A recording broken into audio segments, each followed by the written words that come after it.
Alexa, turn the music down.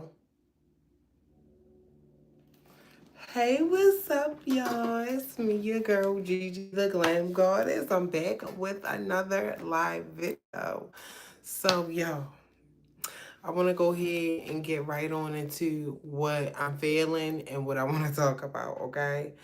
For one, I'm glad to be back, okay? And I I'm about to talk to y'all from a place of vulnerability and from a place that, it's kind of, kind of private to me.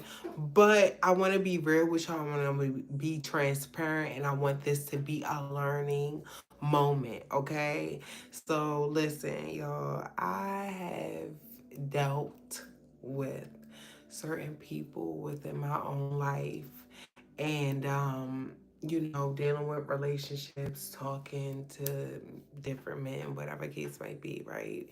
Forming different connections that I thought that it was that person or whatever case might be, and it wasn't, okay? And I remember it was at one point in my life that I was so gun ho on having an attachment to um whoever I was dealing with, right?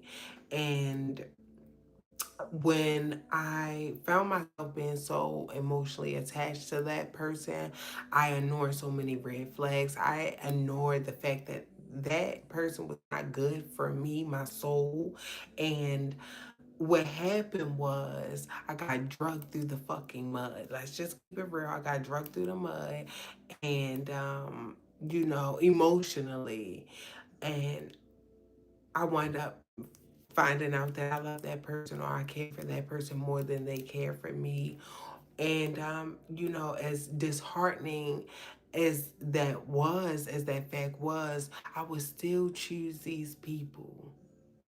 And what I want to come and talk to y'all about today is choosing yourself. Choosing your fucking self.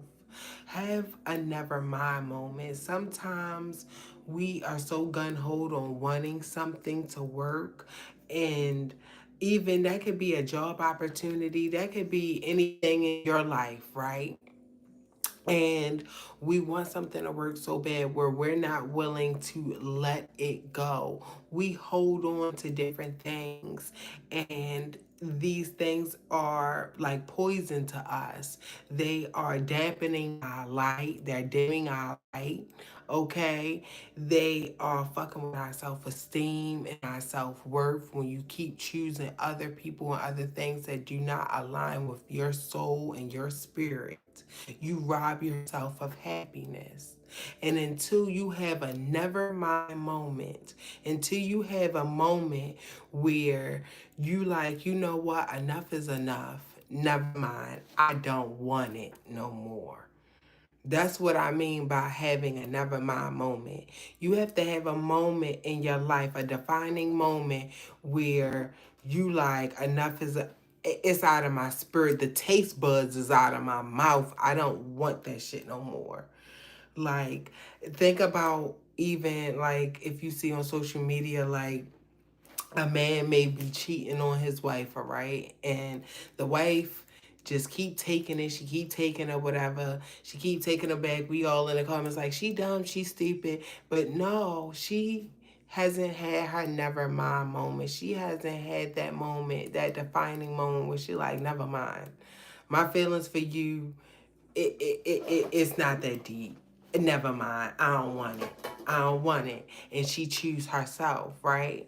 And that's an example that I mean by having a never mind moment. What is that defining moment for you that's going to change your life? That's going to make you feel better about your circumstances where you're not choosing other people over yourself, having that people pleaser mentality, that self sacrificial mentality that is not getting you nowhere. Sometimes we have a great moral about life and a great way that we want to go about and show people how we love them and you know and chase our desires with no nothing being held back, right? But sometimes you can't always do that, okay? Because you'll find out that it's vultures in this world. It's people that are willing to kill, steal, take whatever that you have and give you little in return.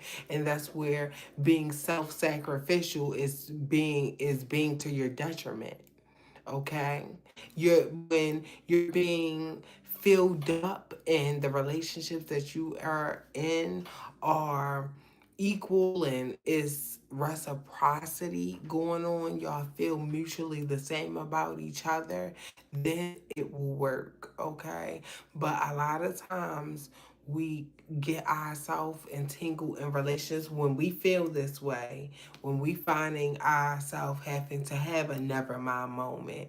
This is what happens a lot of times, is when we get caught up in other people's bullshit and not tuning into our own instincts and our own intuition and asking yourself pivotal questions. Because the more you ask yourself questions, then you can get to the bottom of to the root of the problem of why you feel the way that you do. Why do you keep accepting the bare minimum? Why do you keep accepting somebody to treat you shitty? Even it could be any type of relationship, and that it doesn't have to necessarily be romantic. Okay, all I'm saying is when you don't choose yourself in life and you're just letting life do you like this, take you wherever it want to take you, then that's when you'll find yourself being very depressed, because you are in a self-sacrificial mode. Okay, I want to stop and just say hi to everybody that's coming in. Hey, for the ones that I'm commenting to, do I have a good spirit? I would have to talk to you, baby. I don't know that, but yeah. So anyway, but having dignity and self-respect, goes a long way in not accepting the bare minimum and not feeling cheated in life. Okay, and when you build your self-esteem and you ask yourself those pivotal questions, then you'll get to the root of, wow, I really don't feel as strongly as I did about this person as I thought I did. Then you find out.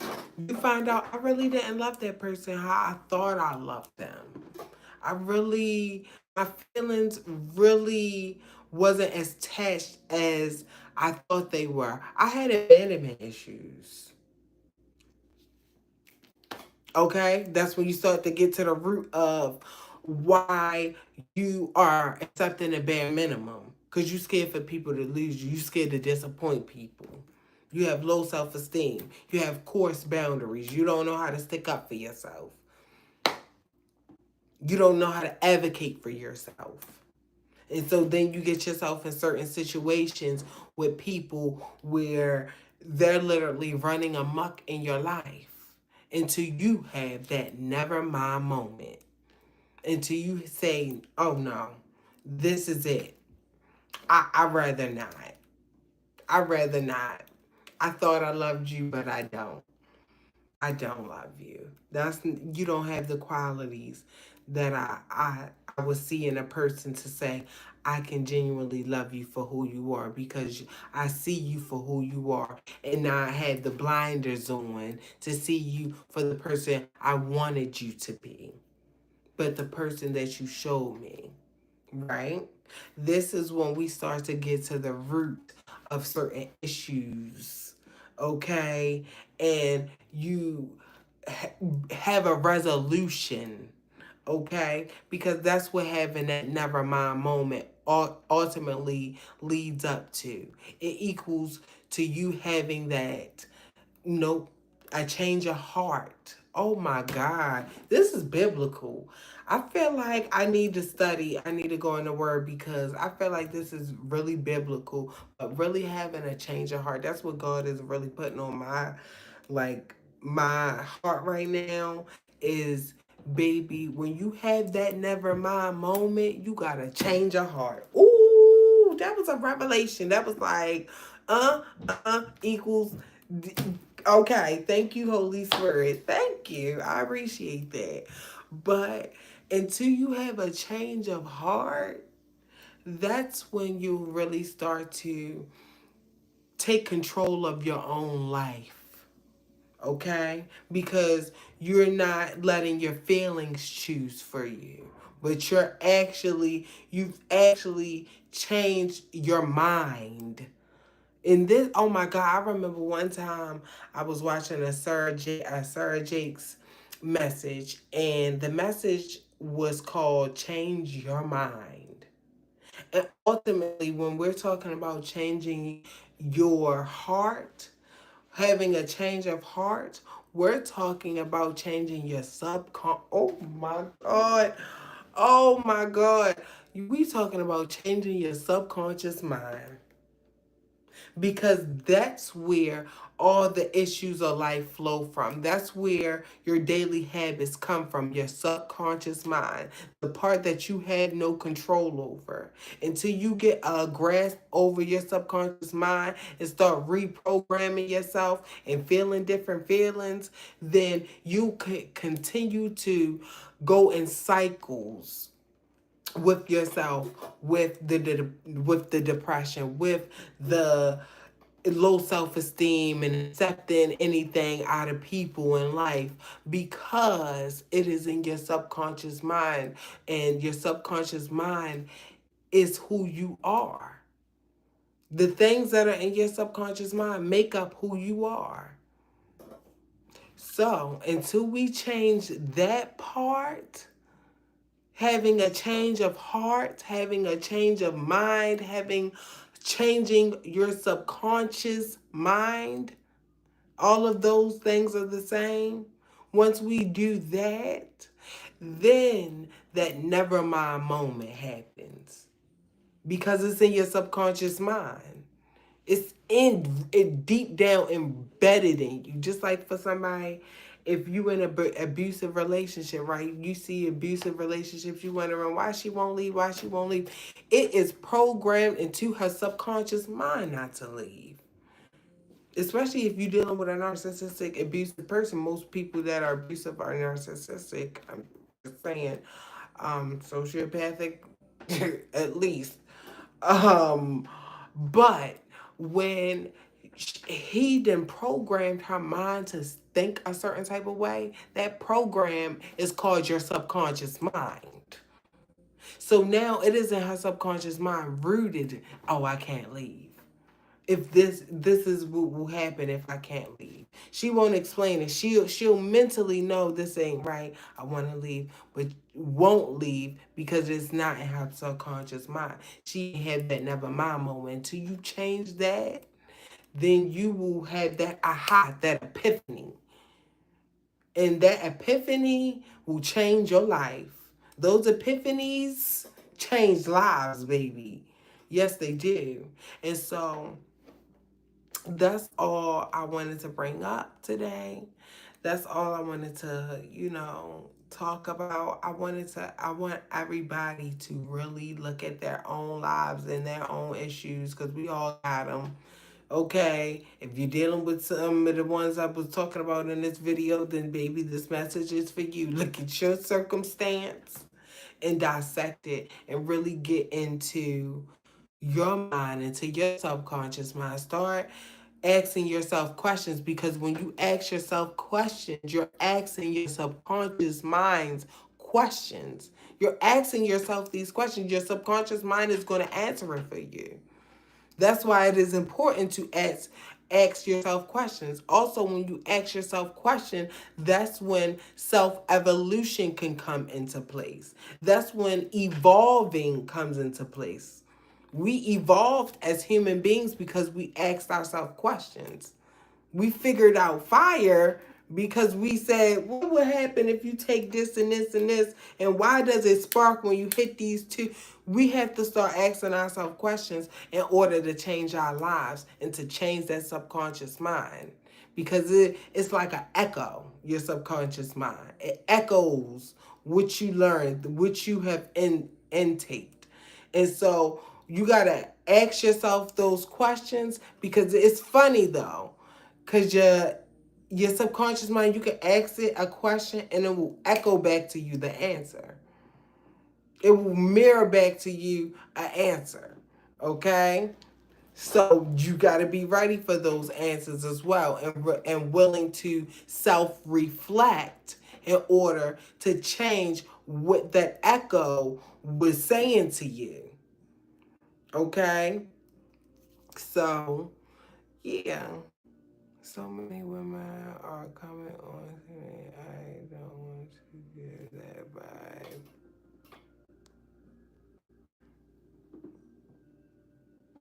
Oh, baby. Tavia, I'm sorry to hear that, baby. If they coming on to you, girl, shoot. Girl, oh my God. I'm sorry to hear that. Just tell them, listen, I don't go that way. Just tell them you got to start setting boundaries, baby. You got to start setting boundaries. Tavia, baby, you got to start starting your boundaries, because people are crossing your boundaries. And if she felt comfortable to do that, I'm not saying it's your fault, but sometimes in our body language, subconsciously, again, we may be not communicating that we want that, but people can, especially predators, they will sense your boundaries that may be a little loose, so they'll try you. So maybe work on your boundaries, make sure that you kind of, you know, you kind of bring it off in your body language. Girl, don't touch me. You know, be a little bit firmer. Make sure that you really establish a boundary with friends, people, everybody, your boyfriend, bitch, everybody. Okay. So really establish that boundary, because when people see that you have boundaries, like clear, that clear marker is drawn in the line, bitch, don't cross this line. People are more willing to respect you. Okay? So, yeah, just make sure that you coming off a little bit more firm with how you are, and stating your boundaries. Okay, Apukiala, thank you, baby. Thank you, Pukieka. Thank you, girl. Thank you. I appreciate that, honey. I appreciate that. But yes, y'all, I think I'm gonna go ahead and get my little butt up off of here. Yeah, it's about my bedtime. It's kind of late. So yeah, I hope y'all enjoyed this live video. For the ones that have watched it tonight and the ones that are gonna watch it on the repeat, remember that if you haven't been feeling like you are loved, you are loved. You are the embodiment of love. If you haven't been feeling light, honey, you are light as a feather. Be light as a feather. You have to let go of all of those burdens and expectations that people got on you. Okay, they got you people pleasing, so you can feel more light in your spirit. Lastly, be peace. Don't wait for nobody to give you no peace. Don't wait for you to did everything for everybody else for you to feel peace. Peace is created within this very moment now. Within this very moment now. That's stillness. So that's it, y'all. And I'll see y'all soon. I love y'all, and take care until next time.